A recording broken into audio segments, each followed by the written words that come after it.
I realized for the first time, everything I had done in business at that point, Michael, was to prove my worth to my stepdad, who told me he wouldn't adopt me, and my dad, my birth father, who was not on my birth certificate. So that was like a big aha. I was like, oh, if I start doing business from a place of being content with who I am and not trying to prove something to someone, I don't need to impress any billionaire that I meet. I don't need to impress my dad. I don't need my stepdad or anybody else's, attaboy. God's creating me for a purpose to serve my fellow man on the earth is all I need. That really shifted my why, my driver, my motivator to create wealth. You are listening to 5 a.m. podcast. The 5 a.m. podcast. Welcome back to the 5 a.m. podcast, that daily ritual for entrepreneurs, creators, and high performers who want to stay hungry and win and stay focused on what matters most. I also want to say a shout out to our listeners in New Jersey, Texas, and Oregon, our top 3 states for 5 a.m. podcast. Thank you for listening. I'm your host, Michael Klassen. Now, before we lock in today's blueprint, do me a quick favor. Hit that follow and subscribe button on whatever app you're using to stream this right now. When we talk about financial success on this show, we usually focus on the climb, how to scale, how to optimize, how to win, all those good things. But what happens after you win? Our guest today handles a problem that most people don't know exists, and that's a financial success failure. David Roy Newby is a family and business legacy coach, a #1 international best-selling author with the book Beyond Billions, and an elite consultant who has advised over 139 billionaires on how to protect their wealth across generations. According to major studies, there's a staggering 90% chance that a family's wealth will be completely wiped out by the 3rd generation. David uses the ancient, timeless business wisdom of King Solomon himself to help wealthy founders fix this fatal flaw. David, welcome to the 5 a.m. podcast. Thank you, Michael. It's great to be with you. Yes, I'm looking forward to this conversation. And, finance and debt is part of everybody's life in this world. And we're either being chased by one or chasing the other, it seems sometimes. And it's kind of, to me, it's like hunting. When you're chasing something, you're probably repelling it. And hunting is all about like waiting and pouncing when the time is right, and then keeping what you've acquired. So you've survived 3 separate brushes with death, twice facing down the gun of a barrel when someone literally threatens your life. Your perspective on time and money, I'm sure, changes in a split second. How did surviving those specific moments reshape how you view daily abundance and urgency? The first time that happened was when I was 10 years old, and it was very the whole fight, flight, freeze, or appease. These are the 4 things people do in danger. I went into basically attempting to fight. I went to call the police. I was in the Philippines, and police is spelled P-U-L-I-S. So under P-O, I did not see the police's phone number, and 911 doesn't work there. So here I am, 10 years old, trying to protect my mom. But there's a guy with a gun and a knife, and I'm like, I can't overpower him as a 10-year-old, so I felt very helpless. It happened again when I was 38 years old, out in the jungle, in a very out in the middle of nowhere, and I realized that this guy shoots me, my wife and kids might never know what happened to me. So in that instance, the second time it happened, I actually told this story speaking at NASDAQ. I really asked God, what, because I normally brought off-duty FBI guys with me when I would go meet on these big $100 million gold deals. And I didn't bring the FBI guy. And I'm like, why did I take that risk? I should have just rescheduled the meeting and done it later when the FBI guy was available.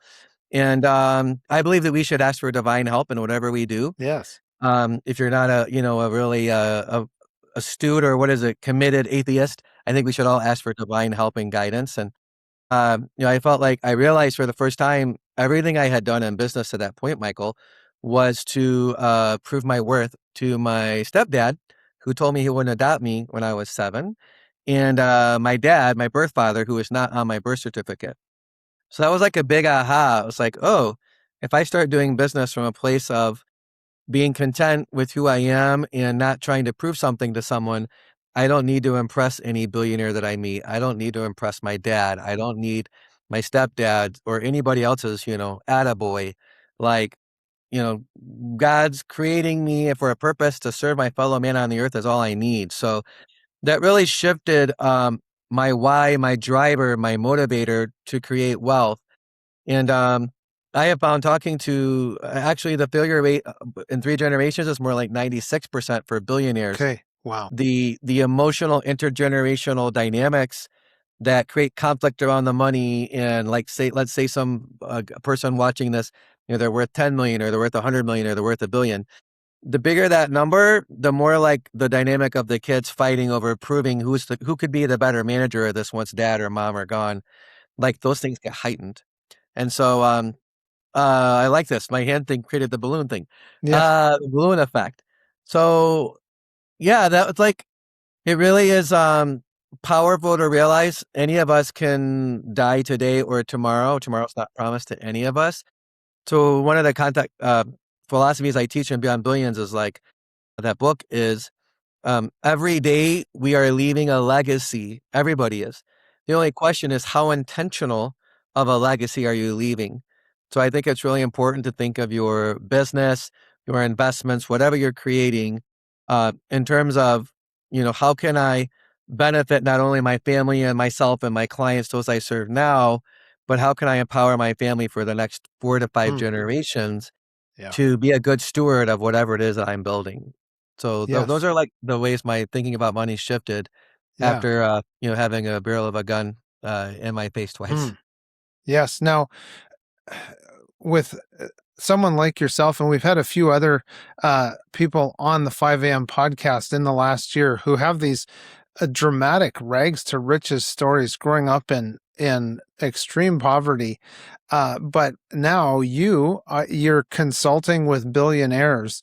Uh, is there maybe a psychological pitfall or trap that you had to avoid or circumnavigate, let's say, to be able to be the success that you are and have the information that these high net worth people actually want to hear? Yeah, I part of what led me to that trip in 2012 when I was 38 years old, I was in the Philippines for 7 months. I published my second book, Treasure Islands, about the gold industry in the Philippines over there, and did a lot of national TV and radio and generated a lot of leads.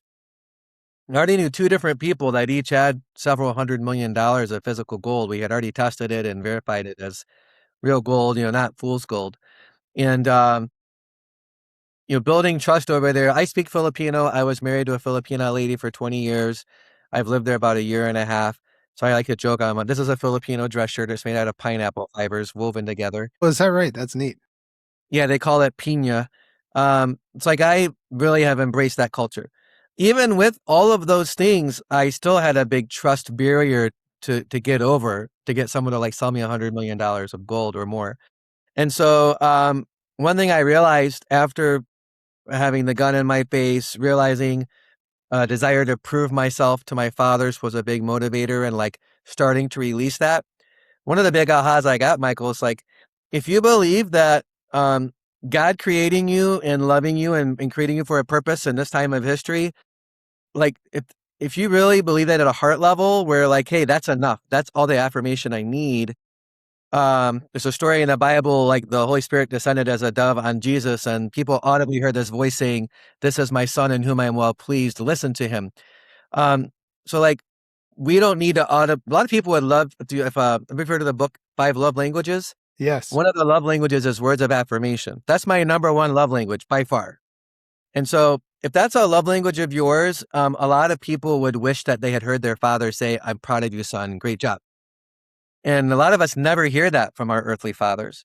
So as I started to realize, hey, God's affirmation is enough for me, that's all the words of affirmation I need, the big pitfall I realized is a lot of people don't realize that they're looking to get their love languages spoken to them in business, and it causes them to take unnecessary risks. And so when you can let go of that, let's say you're the creator, let's say someone watching this is the first generation builder of that wealth, or say they're the second generation steward of it. learning to speak your next generations, your kids and your grandkids' love language to them. And if their love language is acts of service, maybe it's like taking the time out of your day to invest with them, even when you might be in the middle of your biggest business deal you've ever done. Like showing them that they're just as important as this big business deal. Like these are some practical ways that you can reduce that 96% failure rate that billionaires Hmm. have, Yeah. or 90% failure rate that multimillionaires have. So those are a couple of big pitfalls I realized. Neglecting your kids while you're building the business makes them not want to take care of the business, because in essence your business becomes the kid that gets all your time and attention. And so like it can create like a bitterness or resentment between the kid and the business. So that's like the number one pitfall I've seen, that if you speak your kids' love language to them, you can really avoid that pitfall, or heal. If you've already been doing that, Yeah. Michael, you can Right. heal the pain of that by starting to um like think of it. And a lot of business people think either or. Like, Hmm. I actually heard this quote from a billionaire. He said, any guy can be a great dad and a great husband. He's like, not many guys can become billionaires. He was stuck in either or thinking. It's either build $1 billion net worth and a great business, Yeah. or be a great dad and husband. It's like, if you think that way, like, ask God to reveal to you, how am I thinking either or? Like, release that and look for an and solution. You can build an amazing business that serves people at scale, even at $100 billion level like Bezos, or $1 trillion level like Elon Musk, and you can be a great dad and a great husband. I haven't talked to Elon in person yet, but if I did, I would tell him, look, you can like be an amazing dad and husband while you're doing these great things for humanity. It's not either or. Yeah. Right. Wow. We're just a couple questions in and we're already striking gold. As I think it was Napoleon Hill said, there's more gold mined from the minds of men than from the minds of the earth. Yeah, I And literally thought of that quote 2 hours ago. did you? Yeah. Well, we got some deep calling to deep here, which is wonderful across the miles. Now, you frequently write about a fellow from the Bible that I love to hear about, Joseph. What a man to emulate. Thrown into a pit by his brothers, had his colorful special garment stolen and ripped apart and covered in blood, sold into slavery, and then ran away from a seductive woman and wound up in jail. And there's the line that says, "What you meant for evil, God meant for good." And when you look back at your own childhood poverty and trying to be acceptable and those near death experiences, what was the turning point where you decided those events wouldn't dictate your limited thinking or limitations? Yeah, when I got back from that gold trip, it was October 2012, and a 7-month trip publishing my second book in the Philippines. I went on a 4-year journey, Michael. By the way, I almost bought some Bitcoin at $17 a coin in November of 2012. But I used to build computers for a living, and I'm like an accidental Pink Panther. Like, I leave stuff behind all the time. Okay. So I would be one of these guys that would buy 10,000 of Bitcoin and put it on a thumb drive Mm-hmm. and leave the thumb drive. Yep. And I Me met the too. guy who's been looking for the thumb drive with $1 billion of Was Bitcoin that right? in the Wow. landfill. I met him. So, like, I just knew I would be one of those kind of guys. The likelihood was very high. So I ended up Yeah. from 2012 to 2016. It was a 4-year journey of me healing my heart and letting go of that rejection identity. That's why my memoir that is published last fall, Michael, is called Reject to Royal, A Journey of Transformation, because that was a 4-year journey of me like releasing a rejection identity that felt like I needed to prove myself to the world, and accept, like, my name, David Roy Newby, literally translates to beloved King Newby. Wow. So since the Bible says, Christians are a royal priesthood, my name is Yes. beloved King. I'm like, let me just like realize, hey, God is the King of Kings. I'm one of his kids. Like, this rejection identity does not match up with who I am. So I was able to really accept at a heart level Yeah. that I am who God says that I am. And in that Yeah. process, the story of Joseph was the most encouraging story in the whole of all religious books. I've read the Quran and the Bhagavad Gita and Buddhist writings. I studied all the religious teachings in high school, the major ones. There's 100,000 religions, Hmm. but I studied the 6 majors. including Zoroastrianism and numerology, because I'm a math nerd and I thought that was neat that there's whole religions Yes, based upon sacred totally. geometry in the universe. So um, I really looked at it, it's like, okay, God, I went through all this crap, and you've healed me of a lot of it. It's like, I'm not just going to survive this stuff and tell some survival story. It's like, I want to thrive and tell people, like, whatever. I've met people who literally have been human trafficked and raped thousands of times. I'm not trying to be too graphic, but I literally had friends in the Philippines whose parents had sold them for food to the trafficking rings because they were starving to death. Like, that's one of Solomon's proverbs. It's like, give me neither poverty nor riches, lest Hmm. I be poor and steal and dishonor your name. I mean, that is like poverty math right there. When you're thinking with your wife, hey, we have 4 kids, we're starving to death. Let's sell one of the 4 kids so that all the rest of us can survive for the next 2 years. And I met people whose like parents had made that decision and sold their kids, and then sometimes the kids were discarded or they ran away. And oftentimes they move kids from one city to another, so they don't know how to find their parents, and they literally just live on the street. So yeah, I had 2 friends. I was 10 when I lived there the first time, and I had like a 9-year-old and a 10-year-old friend. And one of them, she had one tank top and one pair of shorts, no underwear, and one flip flop. She didn't have 2 flip flops. She didn't have a pair. She had one flip flop. And I used to play with her like every day in the morning when my mom was doing like free medical care as a medical missionary. I would be like playing with these homeless kids, and some of them had been trafficked. So that was a big part of my why. It's like, I want to help people like that, like do something with the talents and abilities God gave me to be a vessel of helping, God willing, millions of people. The way Joseph literally, by building those storehouses during people don't know the story of Joseph. He literally went from being in prison to the head of the treasury for the biggest country in the world, Egypt at that time, and built 7 years worth of wheat during the 7 years of a plentiful harvest before a 7-year drought came along. So he literally saved the lives of tens of millions of people by preparing for these years of drought. So I literally see the work I'm doing now, like buying gold mines and tokenizing it, um, as I'm just asking God, like, use me the way He used Joseph to bring people through challenging economic times. And I'm just like being faithful to the work that God gave me to do. So I want to encourage people, like, the more raw material of setbacks, losses, maybe you were, molested or something as a kid, or you've had 5 business partners steal millions of dollars from you 5 different times. You're like, God, what is the purpose of this? I would say, like, look at Joseph's story as the ultimate example of, like, generally the bigger the task God may give you to do, Hmm. Yeah. um, generally the more challenges you go through.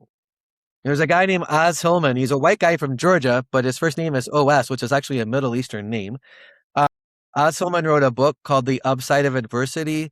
And in that book, he talks about this idea called a Joseph Pit experience. Whenever God wants to take you out of the story that maybe you've been living thus far, which most people that are in business, they like want to provide a good life for their family. They want to serve their clients with excellence. And maybe they're thinking about the next generation, but they might not be thinking beyond that. And there's nothing wrong. I'm not judging it. That's just where a lot of us, that's what we're thinking. If God chooses to give you a bigger vision, He will like give you a bigger vision. Then He brings you through a Joseph Pit experience. A lot of times it lasts like 5 to 7 years to really hone your character so that when that vision is fulfilled, you have the emotional capacity and the skills and the maturity to like carry that vision and not fall apart. Because right now, let's say someone's inspired by Elon Musk and they want to build $1 million company, right?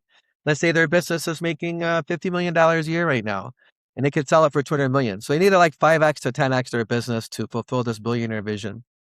If God doesn't hone their character, like, they will self implode. A lot of people have grown too fast. They outgrew their values and skill set growth, and it like caused the destruction of their marriage or the destruction of their closest relationship. So I think that the Joseph Pitt experience, if someone right now is going through some major setbacks, trust that like you're being prepared to do something greater. That's like the ultimate lesson from Joseph's story.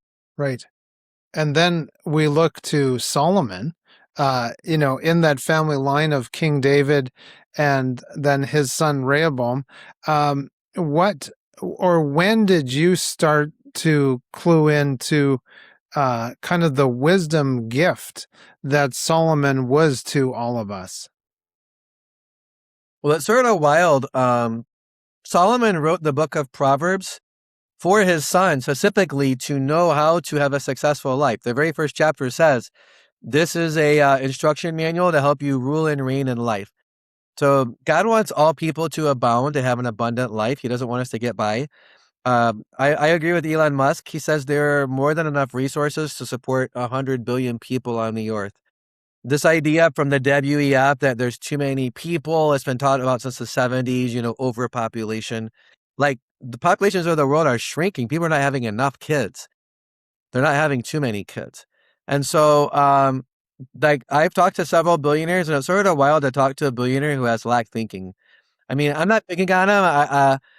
If I talk to Bill Gates tomorrow, I would not say one judgmental thing against him, but he's part of the WF crowd that believes that there are not enough resources to support the current population of the earth. I don't agree with that. I agree with Elon. I think we could 10x the world's population and we have all the resources we need. We just need to be a better manager of those resources, of water, of food. We can use hydroponics, all that stuff to 10x, food production and the same amount of ground, as an example. So, Bill Gates and the WF and Agenda 2030, those are not our enemy. It's the lie, this lack thinking that there are not enough resources to go around, that's our enemy.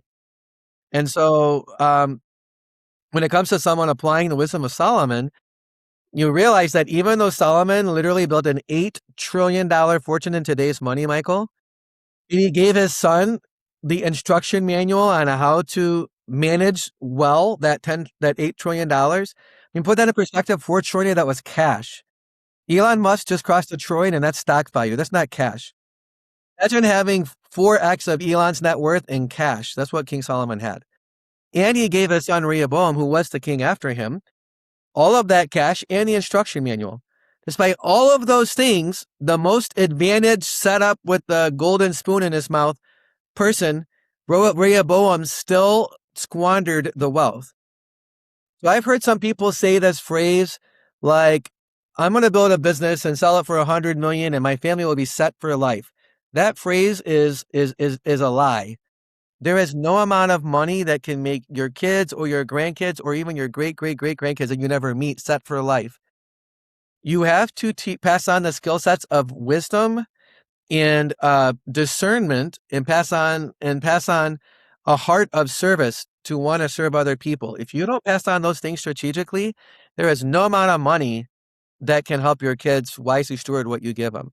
Now, the other big lesson from King Solomon is that you need to live in, You need to live in a way that is congruent with your values. King Solomon gave his son this instruction manual, and then later in his life, he violated the principles that helped him build that $8 trillion. Yeah. He put his faith in his military, bought a bunch of chariots. So he basically started putting his faith in his military might instead of in God. He amassed a bunch of gold. So he started putting his trust in his gold, his wealth. And lastly, he married a bunch of foreign wives. Now, I was married to a lady from the Philippines, and I'm a white guy, right? Yeah. It's not like God saying you can't marry someone outside your race. The purpose of that law for Jewish kings was it would lead to idolatry, falling away from worshiping the God of Israel, right? Back 3,000 years ago when Solomon was alive. And so Solomon married a bunch of foreign women and ended up falling to idolatry. And so him falling to idolatry and being a bad example to his son later in life, his son modeled his foolishness and literally squandered an $8 trillion fortune. To give you an idea of how fast you can lose $8 trillion, Solomon's great-great-grandson, this guy named Jehoshaphat, was king of Israel like 120 years after Solomon died. Imagine you're born as a king and you literally have a $500 million personal net worth. You would think, hey, I could do anything I need to in business because I'm a king and I have access to all these resources of my nation, right? That's what we would think. Well, Jehoshaphat tried to restart Solomon's gold business. Solomon made his wealth not by conquering other nations. He made it by innovating in the gold industry with joint venture partners. Jehoshaphat couldn't even get the ships from Israel down to what's like modern day Ethiopia, where Sheba was from, the Queen of Sheba, because Solomon worked so effectively with his partners. They were doing like 200 years beyond the technology. They were like giving the best ship circumnavigation in the world. Jehoshaphat couldn't even get the ships down to the mines in the gold. So this Yeah. shows you the power of operating in wisdom, and how if you don't keep operating in wisdom, there's no amount of money that will make your ears set for Yeah. life. Right. There's great Yeah. lessons from Solomon. We should all read his teachings and model what he did to build the wealth. We should also learn from the mistakes he made, which he talked about in Ecclesiastes. He, as an old man, talked Yes. about, I did everything my heart desired and none of it fulfilled me. And we should really learn from both things, like the mistakes he made and the wisdom he used in building his wealth. Yes, absolutely. And what like a dichotomy of life in Solomon from uh his upbringing and being David and Bathsheba's I think favorite son, and him seeing all of his older brothers fighting and Absalom coming and trying to usurp the throne, and uh there's one verse about Solomon that always intrigued me, and that he would send a fleet of ships out on a 3-year tour, and that they would come back 3 years later. And like you're saying, Jehoshaphat, the grandson or great grandson, he didn't have the wisdom. He didn't even know what he didn't know of how his grandfather or great grandfather could fit into uh, building the wealth of the nation. And uh, so one of the other things about Solomon was him building the temple that his father David wanted to and wasn't allowed to. What intrigues me is how much gold was actually used in the construction of the temple, of coating the wooden doors in gold and the carvings in gold. What is that human fascination with gold amongst all of the other things we have around us? What is it about gold that just seems to draw the human intention and eyes and knowledge and intellect to it? So I have 5 degrees, Michael, and one of them is a seminary. I graduated from a religious seminary. I literally consider my business my church. I think every person, you should see whatever you do as your act of service to God and your fellow man. If you believe in God. If you're an atheist, maybe it's just your fellow man. But when you Right. think of your work as an act of service, that idea was very empowering to me, that our work as business people is not less important than some rabbi or imam or pastor or holy man, right? If some person watching this is a Buddhist or an Hindu, like I saw this documentary, this dude like talked to one of the really holy men in India, and like only a few people are allowed to talk to those guys. Like they're very isolated because they're considered like mini gods on earth.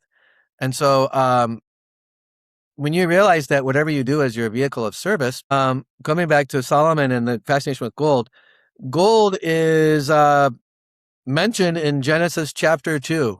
It literally is mentioned at the very beginning of the Jewish and Christian basically documentation of history of the world. Genesis 1 and 2 are about the creation of the world and people and the whole universe, not just the earth. And it's sort of wild that there's a story of Adam and Eve. They live in this garden. They have everything they need. And yet gold is in the garden. My friend Myron Golden, shout out to Myron. I met him when he and I were like both brand new authors at an author convention back in like 2010 in Philadelphia. He says God's desire and the way he created creation is just there's abundance everywhere. So gold is just part of God's abundance. Gold is the book that was written before Genesis, Exodus, Leviticus, Numbers, Deuteronomy, which the Jewish people call the Pentateuch, is the book of Job. The first religious book written in the Jewish writings is Job. I think it was written maybe like a couple hundred years before Moses wrote Genesis through Leviticus, Right. through Deuteronomy. And so Job is like 46 chapters. Like Job 31, I think it is. Literally, the whole first half of the chapter is about the mining industry. That men know how to go inside the earth and pull these gems and gold and all these rare things out of the earth. And yet, how much harder is it to seek and receive the wisdom of God? So he talked about how we can search for things deep in the earth. We should also search for things vertically, like look to receive divine downloads, if you will. Yeah. And so I think that's neat. The book of Job, here's a really blessed guy who goes through all these setbacks. And because he goes through the setbacks and passes the test, the moral test of the book, I don't want to give it away for people who are going to read it. He is rewarded in the end for passing this very, very, very hard test, which is very hard on him and his family and his health and everything. He basically loses everything. And so, gold is the only thing that through all of the last 6,000 years of known human history that has consistently held value. They went through the daffodil thing in the 1600s in Europe, right? They use beads, they use shells, they have all these different things for money over the last 6,000 years. But gold is the one thing that has consistently, like 1 ounce of gold, going back the last 4,000 years, all the way before when Solomon was alive, would buy you a custom-made suit and a custom-made pair of shoes. Wow. 4,000 years ago, that's what an ounce of gold would buy. That's what it buys today. Yeah. Right now at $4,500 an ounce, you can go get $1,500, like a super nice custom pair of leather shoes. And for $3,000 in Savile Row or Thomas James here in America, I like custom made suits. You can get look amazing, have clothes that fit you perfectly. Yes. Yeah. It's I don't know why God chose to make that thing as rare as it is and with all the qualities it has, but it's the one thing that has held value through all of recorded human history. Yeah, it's fascinating. Now, some people might be listening right now and they're saying, Michael, how can I get in touch with David? Because I am picking up what he's laying down. My full name is David Roy Newby, ROY is my middle name. So that's my name on all the socials. All my books, if you look on Amazon or Barnes and Noble, all my books are on Kindle. Only Beyond Billions is on Audible. I actually recorded it myself because I'm like, hey, this is, I remember I had Robert Kiyosaki's audiobook of Cash Flow Quadrant. And I knew he was a Japanese American in Hawaii, and he's like, has some British dude doing the audiobook. It's always made me crack up that it's a British accent and he's a Japanese guy. But anyways, you can get Beyond Billions in Audible in my voice. But yeah, I'm David Ray Newby. I do not use TikTok and the other news stuff. I'm an old fogey. I'm 51, so I'm just on like LinkedIn, Facebook, X, and Instagram. Those are the 4 socials that I'm on. Yes, that's right. And I follow you on the LinkedIn. Now, I want to get into your book, Beyond Billions. What is the main theme of that book? Well, the subtitle is, somebody may ask, what is Beyond Billions? It's trillion. So I always keep I have one in my drawer here. I have $10 trillion, and also here's a $10 billion bill from Zimbabwe in 2008. So in 1 year, they had 10 million % inflation. So at the beginning of the year, it cost you $100 to buy a loaf of bread. And by the end of 2008, you needed $10 trillion to buy a loaf of bread. So their money became worthless. So what's beyond billions? It's trillions. Talking about King Solomon, the subtitle of the book is How to Create a Multi-Generational Legacy, modeling the trillionaire wisdom of King Solomon. So it's really about, like we talked about earlier, 7 minutes ago or so, modeling Solomon's wise principles and avoiding the pitfalls of what he did wrong with how you interact with your business, how you set up your business, how you interact with your family, the next generations, so you can build in layers of succession planning. And because sadly, I talk about it in the book, most people, they perish for lack of knowledge in what they're doing. If you're building a business and you don't have good succession planning in place, you're building a monument to your own pride. Because what that means is when the business dies, when you die, the business dies with you. Your kids will not have, or even your manager that works for you, all of the tools and resources necessary to wisely continue managing that business well. And so I always like to tell people at the beginning of the year, plan and act out your plan for that year as if you're going to be dead at the end of the year. I know that sounds morbid, but we all have to die at some point. So why not set up your business, make it a plan at the end of every year to document whatever new systems, whatever new learnings you have, so that all of that data is available to your family, to your staff, your clients, so that your business can continue to serve them when you're gone.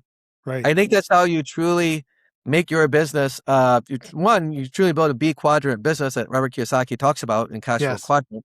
Most business people have S businesses. It requires them to be there.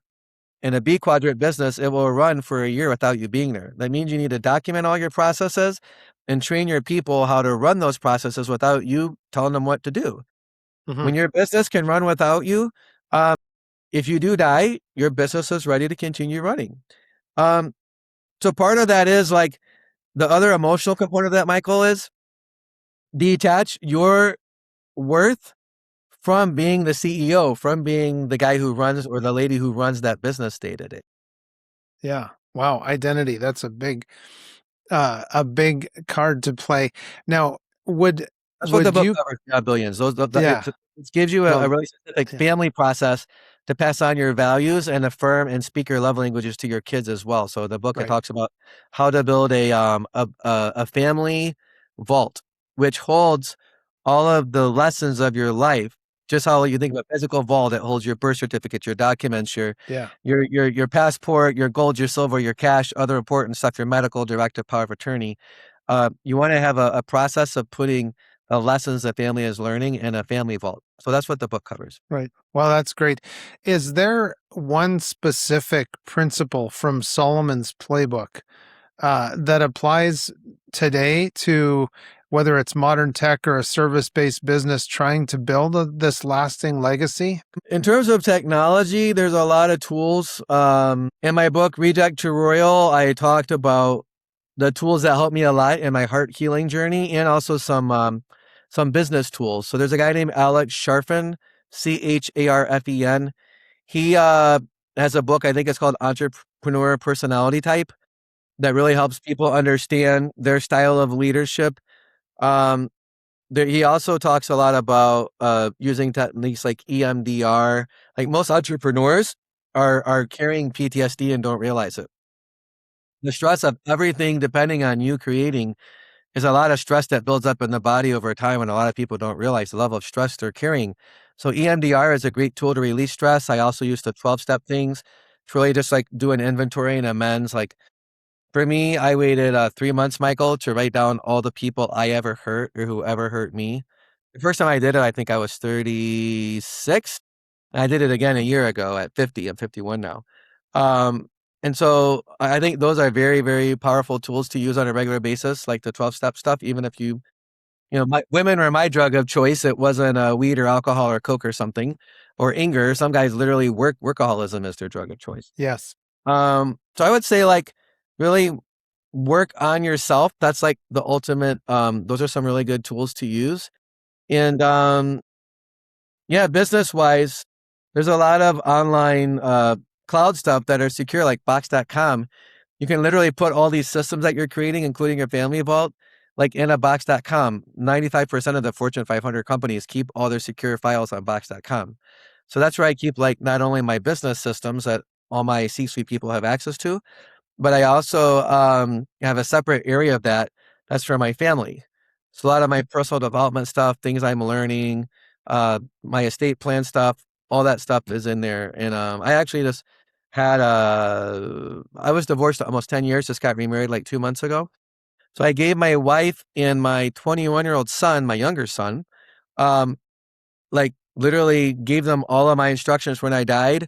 And I literally told them like, pretend I'm dead.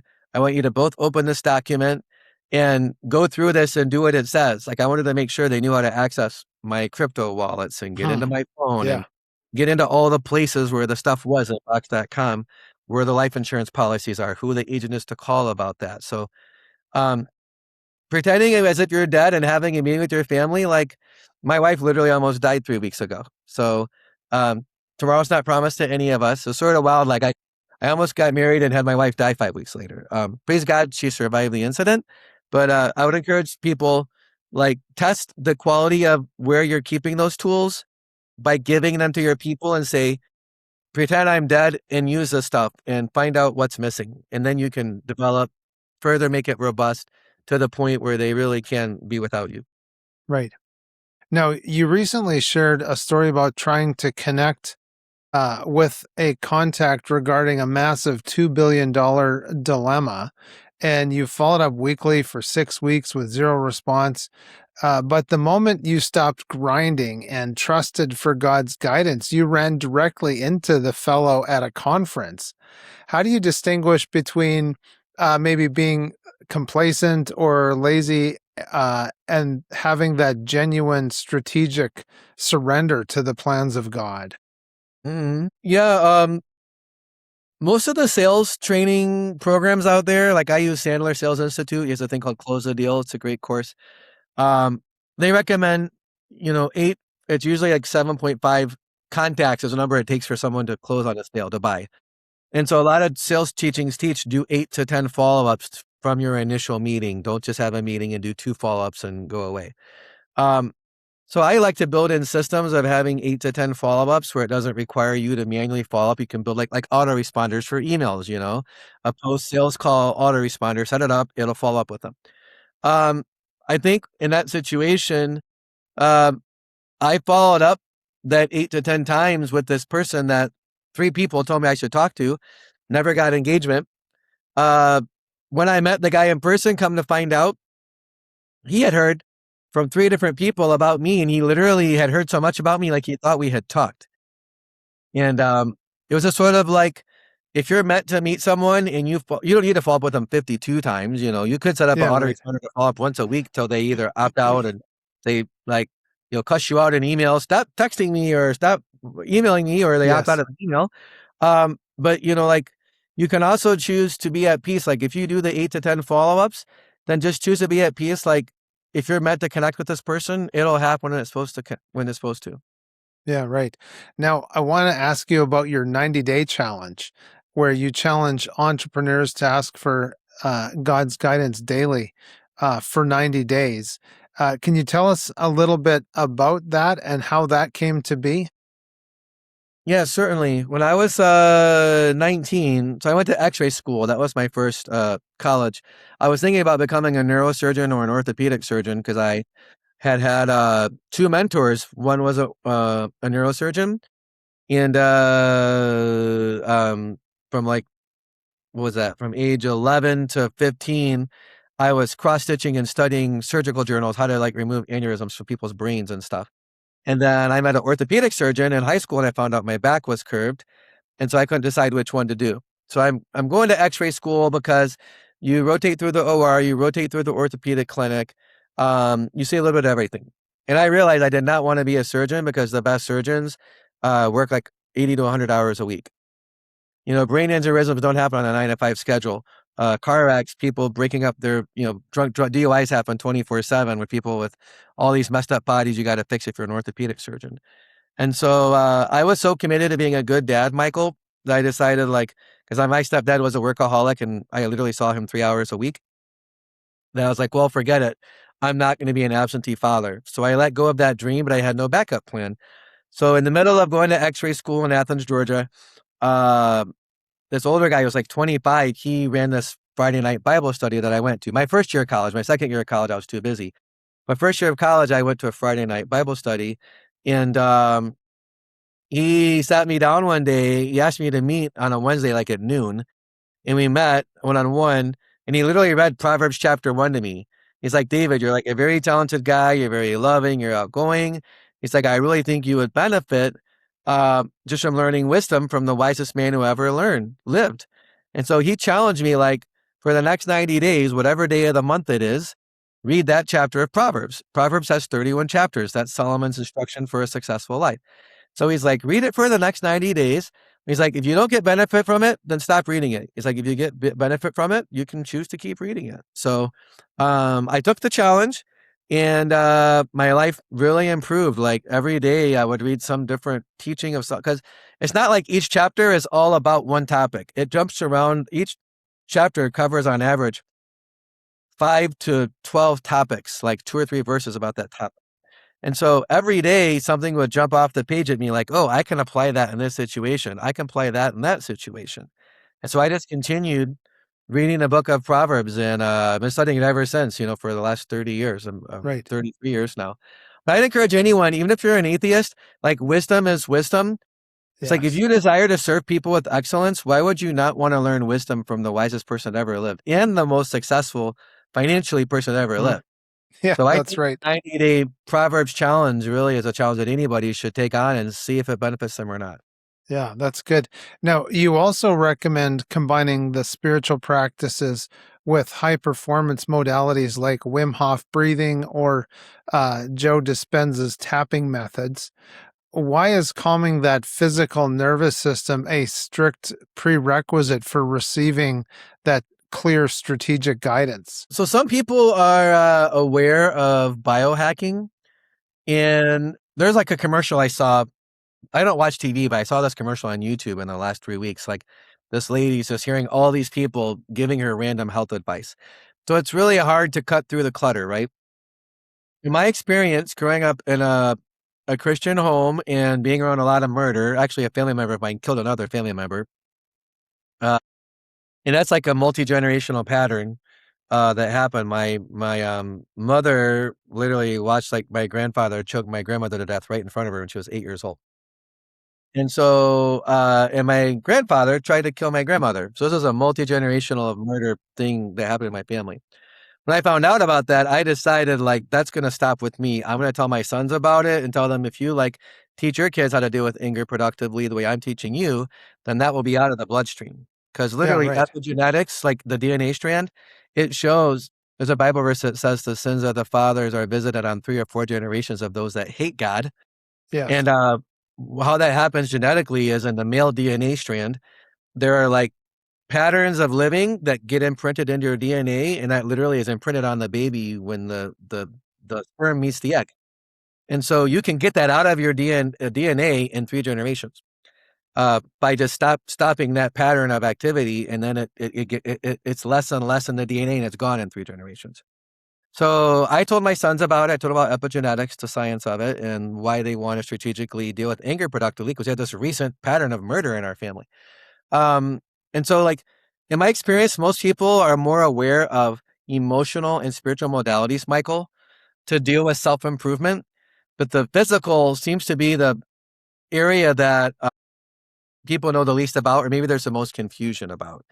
And so, what I found in my experience growing up, never feeling safe, moving 47 times before I graduated high school, everything was always in flux. Nothing was ever certain and safe. Like my nervous system just never felt safe. It was always basically in fight or flight. Like I was always looking for danger.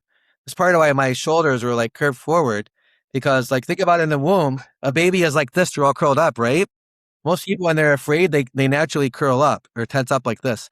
And so I realized through that, remember I told you from 2012 to 16, I did a lot of spiritual healing. And once I was at that place of believing God loved me, then I realized like, oh, there's some stuff going on in my physical body. Like my body is constantly in fight or flight. Back then it was. And it was wearing out my adrenal glands. So what that showed up as is I started gaining weight. And at 42 years old, it was like I literally, like my metabolism just went down 30%, it felt like, and I gained 5 pounds instantly a month after turning 42. And so when your adrenal glands shut down, that makes it harder for your body to digest food. Your testosterone goes down if you're a man, all these things happen.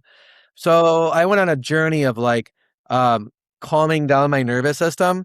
And what I found worked for me, I did a lot of different modalities, was the Wim Hof 11-minute breathing. There's a Wim Hof guided self-breathing thing. It's 11 minutes on YouTube. Anybody can do it. I encourage you to do it for a few weeks and see what you notice in your body. It literally produces endocannabinoids in your body, in your brain, which is the same chemical that you get when you smoke marijuana that Is calms that people right? down. So it's like Wow. getting high without the munchies. He Yeah. literally calls it get high on your own supply. Yeah. Um, and then the Wim Hof, he has a lot of breathing modalities. Sorry, Joe Dispenza has a lot of breathing modalities, but is one that I found the most helpful to me in calming my nervous system is called tapping into new potentials. Now, there's like a 42-minute video of training of breathing and awareness he does, But if you buy it, which I recommend people do, it costs like $20 on his website. I think it's Dr. Joe Dispenza or joedispenza.com. It's like 18 or $20. He has a pre-breathing thing. It's like 6-7 minutes long.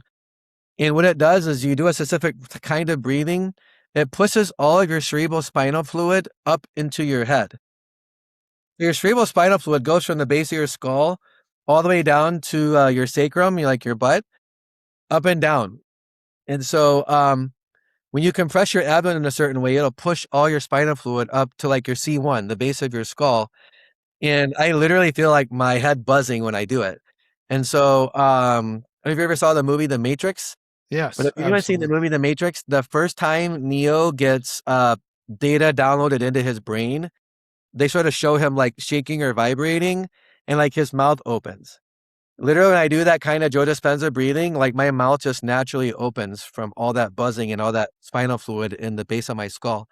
And so I found like doing those two breathings together just crazy relax me. And I have found that it really makes it conducive for me to get like business strategies, like, divine downloads.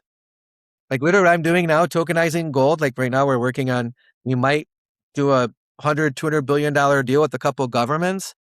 I literally got the foundational blueprint for this business out of doing Wim Hof and Joe Dispenza breathing every day for like 3 weeks in the woods. I was doing it for 6 months, but 5 months into asking God, what should I do? This was in late 22, early 23, when my best friend died suddenly. And I asked God, what could I do to honor his legacy? I got the business idea after 4 or 5 months of reading the Bible, praying, doing Wim Hof and Joe Dispenza breathing. And after I got the download of the business idea, for the next 10 days, I literally got 10 to 15 minutes a day of just strategies. I was literally just receiving them and writing them down on my phone nonstop for 20-30 minutes. And then it happened again the next day after I did my prayer and meditation on the Bible and breathing. And the next day, it literally happened like 10 days straight. And that's like the foundation of the whole business I'm doing now, which I never desired to be on the Forbes list. I never desired to build a multi-billion-dollar business. But it's like I asked God for 4 or 5 months for an idea to honor my friend's legacy, and this is the download I got. So like my job is to be faithful to it and not worry about the how, because like just keep asking God for the divine guidance, and that's what I've been doing the last 2 years. Right. Yeah. And so then with all of that information, it makes sense to me why you're in the crypto and the Web3 space, especially regarding the real world asset tokenization. Can you talk a little bit about tokenizing gold? Yeah, sure. So if you look at the history of money, like I like to read a lot of long books and then compile them into like a 120-page book. That's why I wrote the book Treasure Islands. It gives you the history of gold in 80 pages. I did a new 2023 edition of it with the strategies I learned from talking to 39 billionaires one-on-one. And then I like tell you, here's how ways to like practically buy physical gold and silver. And I actually have like an 18-minute video on that on the website. What's the link? It's free. It's goldpluscoin.com/protect. Don't even have to opt in. Just go there, or it's either that or preserve your wealth, I believe. They can opt in, watch your 18-minute video. So nothing to buy, just free content for you, You don't got to fly around the world like I did and go to these conferences and meet billionaires. You can just watch the video. But the idea is gold is the only thing that has been used as money consistently and held value for the last 6,000 years, like we talked about earlier. The challenge is all money in the world, all currency in the world, money is gold and silver. Currency is what we use like dollar bills or pesos or yen. So all currency since Nixon closed the gold window in 72 is fiat, meaning it has nothing backing it. It used to be backed by gold. So there's not enough gold to go around. There's only enough for each individual to have 2 ounces of it. So what do you do if someone wants to like protect their savings from inflation? And if you want to buy physical, like you're literally competing with central banks and every savvy billionaire I personally know that are buying physical gold. It's very hard to get your hand on. I think it'll become unobtainium for the Yes. average person in the next couple of years. So we are digitally tokenizing gold that is proven that is securities compliant internationally by buying gold mines and then tokenizing the gold while it's still in the ground. It saves the time, the effort, the ecological risk, the cost, the environmental cost of physically mining out of the ground. So praise God, we have all the technology and all the laws and all the patents needed to tokenize gold in the ground. And so we're running on two tracks. One, we're going to be releasing some tokens to retail buyers that say they have $1 million cash in the bank and they want to model King Solomon and divide their money into 7 things. They could do like a 7th into physical gold, a 7th into physical silver. They could do a 7th into physical cash. They could do a 7th into some other currency. They could do a 7th into digital gold and silver. Maybe they want to hold some gold plus coin, like our token, as part of their digital gold. There's also Paxos gold and Tether gold. The challenge with those is I think those will be harder to get in the future because those digital golds are backed by gold in vaults. And again, there's not enough physical gold to go around above ground. So just to give you a macro, I'm a math nerd. There's $30 trillion of gold that has been pulled out of the earth in the last 6,000 years. There's another 60 trillion in the ground. Is that right? And Wow. central banks control 7.5 trillion, a quarter of that 30 trillion above ground. So in the next 5 years, BlackRock says that they think RWA tokens, real world asset tokens, will be a $15 to $22 trillion market cap.